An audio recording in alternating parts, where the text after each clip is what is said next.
ദൈവത്തിൻ്റെ പരിശുദ്ധമായ നാമം വാഴ്ത്തപ്പെടുമാറാകട്ടെ. ഞാൻ പാസ്റ്റർ ആൻസൺ മാരാമൺ നിങ്ങളോട് വളരെ ലളിതമായ ഭാഷയിൽ കർത്താവിൻ്റെ സുവിശേഷം അറിയിക്കുവാൻ ഞാൻ ആഗ്രഹിക്കുകയാണ്. നാം ഇന്ന് വരെ കേട്ടതിൽ നിന്ന് കുറച്ച് വ്യത്യസ്തമായിട്ട് അവസാനത്ത് നിന്ന് ആദ്യത്തേക്ക് പഠിച്ച് നമുക്ക് കർത്താവിൻ്റെ സുവിശേഷം മനസ്സിലാക്കാം. വളരെ വേഗത്തിൽ ഇത് മനസ്സിലാക്കുവാനായിട്ട് ഞാൻ നിങ്ങൾക്ക് വേണ്ടി ഒരു വേദഭാഗം വായിക്കുകയാണ്. പൗലോസ് അപ്പോസ്തലൻ തെസലോനിക്യ സഭയ്ക്ക് എഴുതിയ ഒന്നാമത്തെ ലേഖനം 4-ാം അധ്യായം 14 മുതൽ ഉള്ള വാക്യങ്ങൾ. യേശു മരിക്കുകയും ജീവിച്ചെഴുന്നേൽക്കുകയും ചെയ്തു എന്ന് നാം വിശ്വസിക്കുന്നു എങ്കിൽ അങ്ങനെ തന്നെ ദൈവനിദ്ര കൊണ്ടവരെയും യേശു മുഖാന്തരം അവനോട് കൂടെ വരുത്തും. തുടർന്ന് മുന്നോട്ട് വായിക്കുമ്പോൾ കർത്താവ് താൻ ഗംഭീരനാദത്തോടും പ്രധാന ദൂതന്റെ ശബ്ദത്തോടും ദൈവത്തിന്റെ കാഹളത്തോടും കൂടെ സ്വർഗത്തിൽ നിന്ന് ഇറങ്ങി വരികയും ക്രിസ്തുവിൽ മരിച്ചവർ മുമ്പേ ഉയർത്തെഴുന്നേൽക്കുകയും ചെയ്യും. പിന്നെ ജീവനോടെ ശേഷിക്കുന്ന നാം അവരോട് ഒരുമിച്ച് ആകാശത്തിൽ കർത്താവിനെ എതിരേൽപ്പാൻ മേഘങ്ങളിൽ എടുക്കപ്പെടും. ഇങ്ങനെ നാം എപ്പോഴും കർത്താവിനോടുകൂടെ ഇരിക്കും. പ്രിയമുള്ളവരെ, എന്തിനു വേണ്ടി യേശു ക്രിസ്തുവിൽ വിശ്വസിക്കണം, എന്തിനു വേണ്ടി ക്രിസ്തുവിന്റെ ഒരു ശിഷ്യനായി ജീവിക്കണം എന്നുള്ളതിന്റെ കൃത്യമായ ഉത്തരമാണ് ഇവിടെ പൗലോസ് അപ്പോസ്തലനിലൂടെ പരിശുദ്ധാത്മാവ് നമുക്ക് നൽകുന്നത്. നാം എന്തിന് യേശു ക്രിസ്തുവിൽ വിശ്വസിച്ച്, എന്തിന് യേശു ക്രിസ്തുവിന് വേണ്ടി ജീവിച്ച്, എന്തിന് യേശു ക്രിസ്തുവിൽ മരിക്കണം? ഒറ്റ ഉത്തരം, കർത്താവിന്റെ ഗംഭീരനാദത്തോടും പ്രധാന ദൂതന്റെ ശബ്ദത്തോടും ദൈവത്തിന്റെ കാഹളത്തോടും കൂടെ യേശു കർത്താവ് സ്വർഗത്തിൽ നിന്ന് ഇറങ്ങി വരുമ്പോൾ നാം ജീവനോടെ ഇരിക്കുന്നുവെങ്കിൽ രൂപാന്തരപ്പെട്ട് മേഘങ്ങളിൽ എടുക്കപ്പെടും.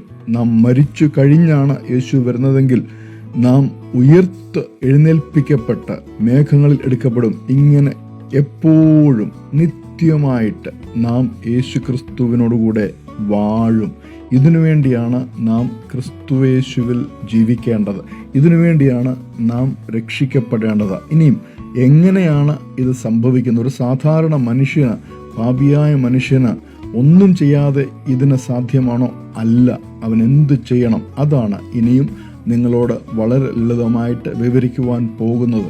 അപ്പോസ്തല പ്രവൃത്തികൾ നമ്മൾ വായിക്കുമ്പോൾ പെന്തക്കോസ്ത ദിവസി പരിശുദ്ധാത്മാവ് അവിടെ കൂടിയിരുന്ന എല്ലാവരുടെയും മേൽ വരികയും അവർ അന്യഭാഷകൾ സംസാരിക്കുകയും ദൈവത്തെ സ്തുതിക്കുകയും ചെയ്യുന്നത് കണ്ട് അനേകർ അവിടെ കൂടി വന്നു. അവരുടെ നടുവിൽ പത്രോസ് അപ്പോസ്തലൻ എഴുന്നേറ്റ് ചെയ്ത ഒരു പ്രസംഗമാണ് അപ്പോസ്തല പ്രവൃത്തി 2-ാം അധ്യായത്തിൽ പിന്നീട് നാം കാണുന്നത്.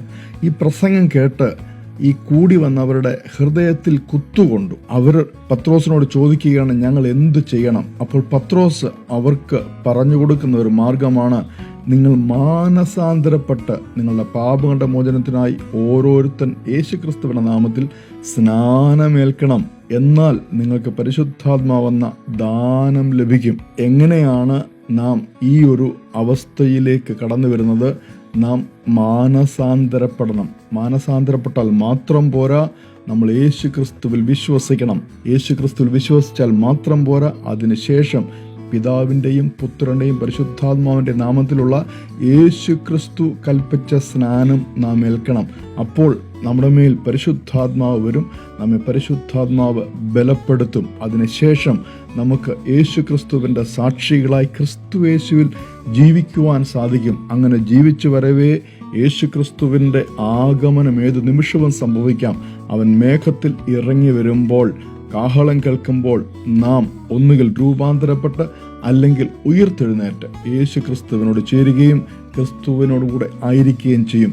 ഇതേക്കുറിച്ച് യേശു കർത്താവിനെ വളരെ വ്യക്തമായിട്ട് യോഹന്നാൻ എഴുതിയ സുവിശേഷത്തിൽ 3-ാം അധ്യായത്തിൽ നിക്കോദേമോസിനോട് പറയുകയാണ്, നിക്കോദേമോസേ, ഞാൻ നിന്നോട് പറയുന്നു, പുതുതായി ജനിച്ചിട്ടില്ല എങ്കിൽ ഒരുത്തന് ദൈവരാജ്യം കാണുവാൻ സാധിക്കുകയില്ല. അപ്പോൾ നിക്കോദേമോസ് ചോദിക്കുക, എങ്ങനെ സാധ്യമാണെന്ന്? യേശു കർത്താവ് നിക്കോദേമോസിനോട് പറയുകയാണ്. 16-ാം വാക്യം നമുക്കെല്ലാം അറിയാവുന്ന വാക്യമാണ്, തൻ്റെ ഏകജാതനായ പുത്രനിൽ വിശ്വസിക്കുന്ന ഏവനും നശിച്ചു പോകാതെ നിത്യജീവൻ പ്രാപിക്കേണ്ടതിന് ദൈവം അവനെ നൽകുവാൻ തക്കവണ്ണം ലോകത്തെ സ്നേഹിച്ചു. 15-ാം വാക്യത്തിൽ വായിക്കുമ്പോൾ, അവനിൽ, ഈ യേശു ക്രിസ്തുവിൽ, പുത്രനായ ദൈവത്തിൽ വിശ്വസിക്കുന്ന ഏവനും നിത്യ ജീവൻ പ്രാപിക്കുന്നു. അവൻ മരിച്ചാലും ജീവിക്കുമെന്നാണ് അവിടെ വ്യക്തമായിട്ട് നമുക്ക് കാണുവാൻ സാധിക്കുക. തുടർന്ന് യേശു കർത്താവ് തന്നെ വ്യക്തമായിട്ട് പറയുകയാണ്. മർക്കോസ് രേഖപ്പെടുത്തിയിരിക്കുന്ന 16-ാം അധ്യായത്തില് 15-16 വാക്യങ്ങൾ പിന്നെ അവൻ അവരോട്, യേശു കർത്താവ് ശിഷ്യന്മാരോട് പറയുകയാണ്, നിങ്ങൾ ഭൂലോകത്തിലൊക്കെയും പോയി സകല സൃഷ്ടിയോടും സുവിശേഷം പ്രസംഗിപ്പീൻ. അപ്പോൾ ഈ സുവിശേഷം പ്രസംഗിക്കാൻ പറയുന്ന ഏതാണ്? ദൈവരാജ്യത്തിൻ്റെ സുവിശേഷം, യേശു ക്രിസ്തുവിൻ്റെ സുവിശേഷം. മാനസാന്തരപ്പെട്ട് സുവിശേഷത്തിൽ വിശ്വസിക്കുവിനെന്ന് യേശു കർത്താവ് പ്രസംഗിച്ചു നടന്നതായിട്ട് മർക്കോസിന്റെ സുവിശേഷം 1-ാം അധ്യായം 15-ാം വാക്യം വായിക്കുക. കാലം തികഞ്ഞു, ദൈവരാജ്യം സമീപിച്ചിരിക്കുന്നു, മാനസാന്തരപ്പെട്ട് സുവിശേഷത്തിൽ വിശ്വസിപ്പീൻ എന്ന് പറഞ്ഞു. എന്താണ് സുവിശേഷം? അപ്പോസ്തലനായ പൗലോസ് വളരെ വ്യക്തമായി പറയുന്നു. തിമോഥെയോസിന് എഴുതിയ 2-ാം ലേഖനത്തിൽ 2-ാം അധ്യായത്തിൽ നിങ്ങൾ വായിക്കുക, 8-ാം വാക്യം. ദാവീദിന്റെ സന്തതിയായി ജനിച്ച് മരിച്ചിട്ട് ഉയർത്തെഴുന്നേറ്റിരിക്കുന്ന യേശു ക്രിസ്തുവിനെ ഓർത്തുകൊള്ളുക, അതാകുന്നു എൻ്റെ സുവിശേഷം. നാം ലോകത്തോട് അറിയിക്കുന്ന സുവിശേഷം, ദൈവപുത്രനായ യേശു ക്രിസ്തു ഈ ലോകത്തിലേക്ക് വന്ന് ഈ ഭൂമിയിൽ ജനിച്ച് ഇവിടെ ജീവിച്ച് ഇവിടെ മരിച്ചിട്ട് ഉയർത്തെഴുന്നേറ്റ് പാപത്തെയും പിശാചിനെയും മരണത്തെയും തോൽപ്പിച്ച് ദൈവത്തിന്റെ വലതുഭാഗത്ത് ഇപ്പോൾ നമുക്ക് വേണ്ടി പക്ഷപാതം ചെയ്തുകൊണ്ടിരിക്കുന്നു.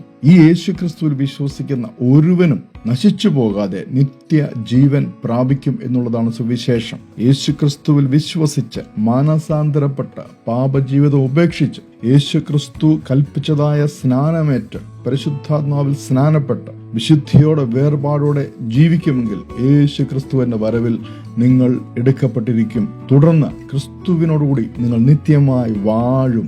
ഇതിനു വേണ്ടിയാണ് നാം യേശു ക്രിസ്തുവിൽ വിശ്വസിക്കേണ്ടത്. നിങ്ങൾ ചോദിക്കാം, ഞാൻ ക്രിസ്ത്യാനിയായി ജനിച്ചവനാണ്, ഞാൻ പള്ളിയിൽ പോകുന്നവനാണ്, വിശുദ്ധ കുർബാനയിൽ പങ്കെടുക്കുന്നവനാണ്, ഞാൻ ശിശുവായിരിക്കുമ്പോൾ തന്നെ സ്നാനപ്പെട്ടവനാണ്. ഇതൊക്കെ നിങ്ങൾക്ക് പറയാം. പക്ഷേ ഇതൊന്നും കർത്താവ് സാക്ഷ്യപ്പെടുത്തുന്ന കാര്യങ്ങളെ അല്ല.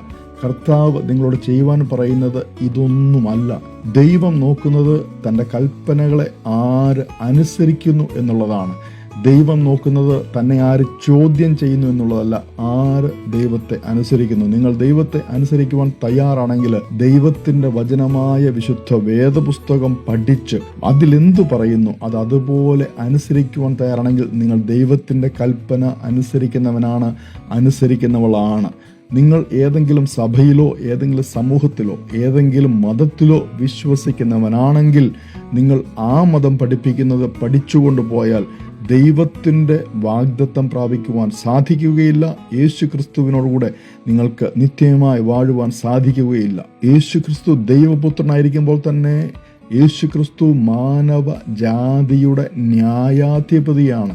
യേശു ക്രിസ്തു മനുഷ്യകുലത്തെ വിധിക്കുവാൻ പോകുന്നത് ഏതെങ്കിലും മതത്തിൻ്റെയോ ഏതെങ്കിലും സമൂഹത്തിൻ്റെയോ ഏതെങ്കിലും സഭയുടെയോ നിയമങ്ങൾ വെച്ചല്ല. യേശു ക്രിസ്തു മാനവജാതിയെ വിധിക്കുവാൻ പോകുന്നത് വിശുദ്ധ വേദപുസ്തകം വെച്ച് തന്നെയാണ്. അപ്പോൾ വിശുദ്ധ വേദപുസ്തകത്തിലുള്ളത് അനുസരിച്ചില്ല എങ്കിൽ നിങ്ങൾ രക്ഷിക്കപ്പെടുകയല്ല, മറിച്ച് നിങ്ങൾ വിധിക്കപ്പെടും, നിങ്ങൾ ന്യായവിധിയിലാകപ്പെടും. യേശു ക്രിസ്തുവിനോടുകൂടെ ചേരേണ്ടതിന് പകരം യേശു ക്രിസ്തു നിങ്ങളെ ദൂതന്മാരുടെ കൽപ്പിച്ചിട്ട് തീപ്പൊയ്കയിൽ തള്ളിക്കളയും. നീതിയുള്ള ന്യായാധിപതിയായ യേശു ക്രിസ്തു അത് ചെയ്തിരിക്കും. അതും വചനം വ്യക്തമായിട്ട് നമ്മെ പഠിപ്പിക്കുന്നു. എൻ്റെ പ്രിയമുള്ളവരെ, നമുക്ക് ഈ ഭൂമി ലഭിച്ചിരിക്കുന്ന ഈ മഹൽ ഭാഗ്യം, മനുഷ്യനായി ജീവിക്കുവാനുള്ള ഒരു ഭാഗ്യം, ദൈവ സൃഷ്ടിയായ മനുഷ്യനായി ജീവിക്കുവാനുള്ള ഒരു ഭാഗ്യം, ബുദ്ധിയോടുകൂടി വിവേകത്തോടുകൂടി തീരുമാനങ്ങൾ എടുക്കുവാനുള്ള ഒരു ഭാഗ്യം, ഇത് നമുക്ക് മാത്രം അവകാശപ്പെട്ടതാണ്. നിങ്ങൾ മറ്റുള്ളവരുടെ ചിന്തയിലോ മറ്റുള്ളവരുടെ ആശയങ്ങളിലോ മറ്റുള്ളവരുടെ നിയമങ്ങളിലോ കുടുങ്ങിപ്പോകാതെ ദൈവത്തിന്റെ സുവിശേഷത്തിൽ ദൈവത്തിന്റെ വചനത്തിൽ വിശ്വസിക്കുക. നിങ്ങൾ യേശു ക്രിസ്തുവിനെ സ്വന്തം രക്ഷിതാവും കർത്താവുമായിട്ട് സ്വീകരിച്ച് അത് വായ കൊണ്ട് ഏറ്റുപറഞ്ഞ് അതിനുശേഷം യേശു ക്രിസ്തു കൽപ്പിച്ച വെള്ളത്തിൽ മുങ്ങിയുള്ള സ്നാനം ഏറ്റ ശേഷം പരിശുദ്ധാത്മാവിൽ സ്നാനം ഏൽക്കപ്പെട്ട് ബലം പ്രാപിച്ച് യേശു ക്രിസ്തുവിന് വേണ്ടി ജീവിക്കുവാൻ തയ്യാറാവുകയാണെങ്കിൽ നിങ്ങൾ യേശു ക്രിസ്തുവിനോടുകൂടി എടുക്കപ്പെടും. അല്ലെങ്കിൽ നിങ്ങൾ നിത്യ നരകത്തിലേക്ക് തള്ളപ്പെടും. ഇതിന് യാതൊരു മാറ്റവുമില്ല. കർത്താവ് നിങ്ങളെ സഹായിക്കട്ടെ, നിങ്ങളെ അനുഗ്രഹിക്കട്ടെ.